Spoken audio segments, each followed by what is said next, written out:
I'm Stila Webb. And I'm Shuvom. I'm going to write my first fiction novel this year. And I'm going to film it. And we're going to release one video each week. And if you keep up with Stila's word count, by the end of 2017, you'll have... Shit just got real. Hi campers! Today we're going to talk about the midpoint, as I did mention we were going to do, because it's the end of April and you should be right about there by now. More than just a tiny dot on your timeline of a start to finish, the midpoint is actually a vital fulcrum on which your entire book rests. Boy, did I figure that out this week, because I had a hell of a time with that one. It's not just another chapter, it's paralleling the front, it's paralleling the end, it's the central crux of the main arc of the story. So this is the culmination of your fun and games. This is, you've been doing the fun and games, everything's been great, there's been kind of hints of danger, but your main character's been flitting around it, being cool, saying snappy one-liners. This is when shit gets real. This is when everything comes to a screeching halt and they realize, no, there are real stakes involved, and you add a ticking clock to whatever's happening in the last half of your book. This is when there are stakes and a time limit. And an unfinished pie. Clock. So this is again where it's not a game anymore, and you're going to set up some sort of ticking clock that carries you all the way through the climax. Whatever you set up here in the midpoint, whether it's the All Valley Karate Tournament, or it's, oh no, we only have 36 hours before the space station re-enters the orbit, or... The midpoint is also when your hero is tested. It's when the true stakes kick in, and your hero has to decide, are they in this for the long haul, or are they going to give up here?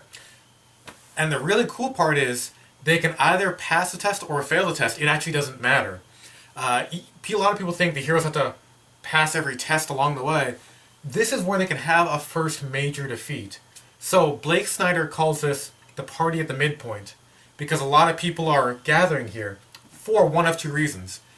Either the hero wins and thinks it's a final victory when it's not, or the hero loses and thinks it's a final defeat but it's not. So either way, they call it a false victory or false defeat. You have that happen at the party at the midpoint. So like we said, at the party at the midpoint, you can either have a false victory or a false defeat. Fix that in post. So there's two ways it can go. The hero can rise through the fun and games section and have a false victory, but then starts tumbling down and the bad guys close in. Things get worse and worse and worse and worse until the climax. Or the hero has a fun and games that just goes down and down and down, where they get further and further from where they want to be, and they have a false defeat. And then they gain resolve to go into the climax. So my favorite example of a false defeat comes in one of the best plotted movies ever, Top Gun, where Maverick is in the fun and games section going through Top Gun school, and you get all the fun of dogfighting and whatever, the romance. But what happens here is his co-pilot Goose dies, through a little bit of fault of Maverick, a little bit of unavoidable luck. His co-pilot dies. And if you remember, for the rest of that movie, he's just losing his superpowers one by one. He's losing his nerve, he's losing his guts, he loses his romance. And from the false defeat, it goes down, down, down, until essentially he fails out of Top Gun school. So the reason there was a 20-minute break in the video you didn't see right then was we were trying to figure out what these lines meant, and the false defeat, shatters the hero and everything gets worse and worse, and you can see that in Top Gun. The false victory, do you remember the movie Mean Girls? Vaguely. So the false victory in Mean Girls is where she gets what she thinks she wants. Yeah, she becomes a popular girl. She becomes a popular girl, but it's a tainted victory. Maybe we should call this tainted victory. Yeah, well, it's a false victory. It's getting what you want and then realizing it's not really what you want. You really want this other thing over here. Well, she becomes one of the plastics in Mean Girls, and here you can see the bad guys closing in. It's her and her friends getting more and more estranged. But then what's the all is lost?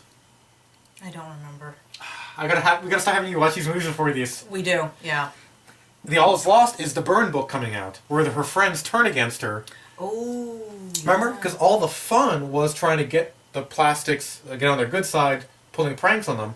She becomes a plastic. Then she turns against her friends, and the burn book comes out, and then the plastics and her friends turn against her. That's the all is lost moment. So you have to mirror it. So in Save the Cat, it says that the false victory and the false defeat have to be mirrored at the all is lost moment. And so the thing we did on her story to kind of shake things loose is we said, what does the climax look like? And how can we set up that ticking clock here? So in general, or in this case, if the false defeat is her father dying, she didn't expect her father to die, it's a big sudden shock to her system, it gives her the motivation to plow through the...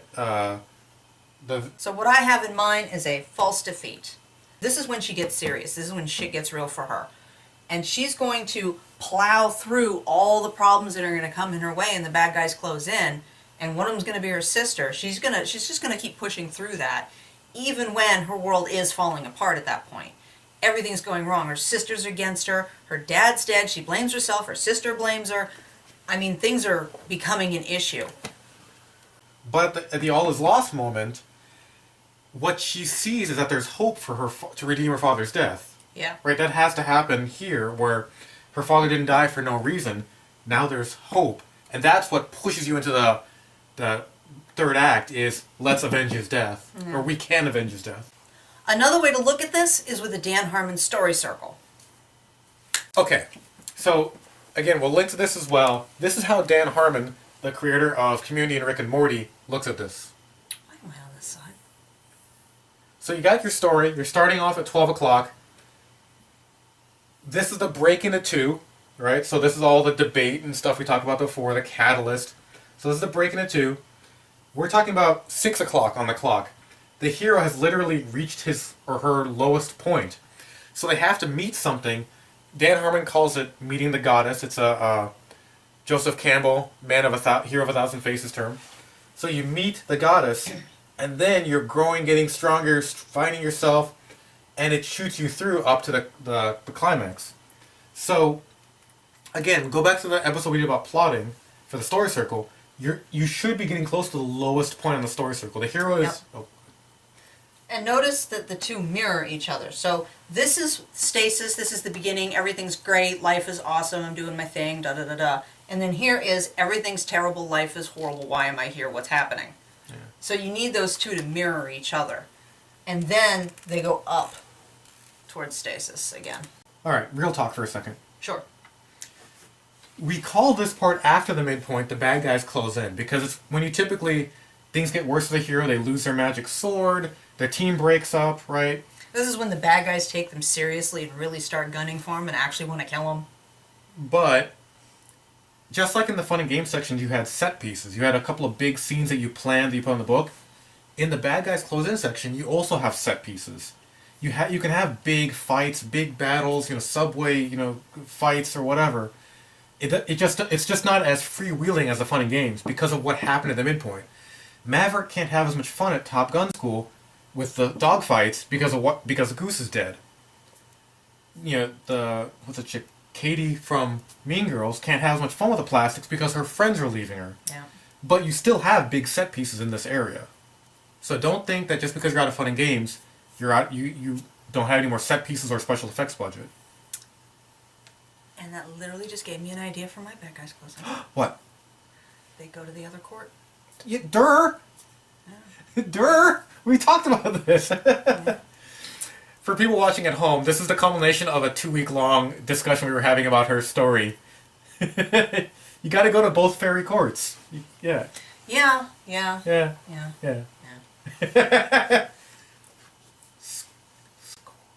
No. So email hey@getrang.wang if you want personal consultation of your story. I charge $55 an hour.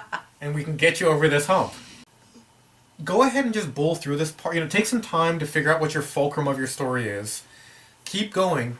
The stuff we're talking about probably will come on the second, third draft. As your beta readers, if you send it to us, we'll read parts of it, skim parts of the other. But this is the stuff that comes out in the second, third draft of, oh, I don't really have a strong midpoint. Oh, it doesn't mirror my climax. You'll catch these things. But just try to have a scene coming up where all your people are in one location and something really good or really bad happens. Yeah. And if it's really good, taint it. If it's really bad, use it as motivation later on. So remember when we beat it out my plot line at the beginning? It has already changed since then, at least 3 times. I have made major adjustments to the storyline to make it fit, because what I had originally just wasn't working. So again, be flexible, be ready to change what you have to in order to make it work as a whole. I'm drinking on camera. If this is your first book, things may seem like they're kind of floating out in space, they're nebulous, you don't know what's going to happen next. But after you do this 3 or 4 or 5 times, you know, I've got a bunch of books that I finished and never published because they weren't good. But those first couple of bad books train you on the flow of what should happen here. So when Stila and I had that 2-day argument upstairs about, I was telling her, like, this has to happen. You have to go to the other fairy court. You have to have this climax.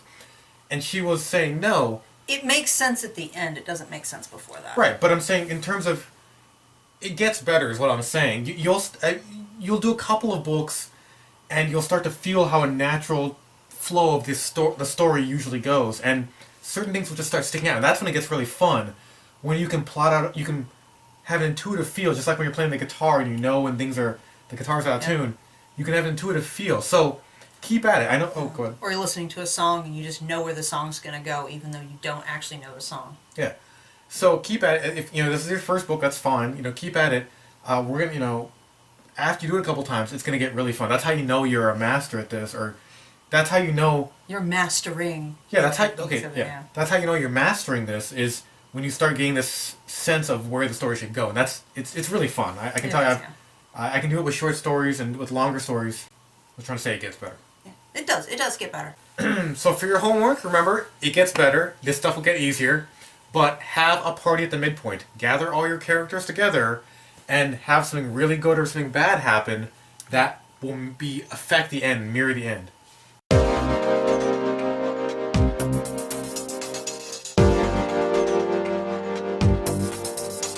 He helped a little bit.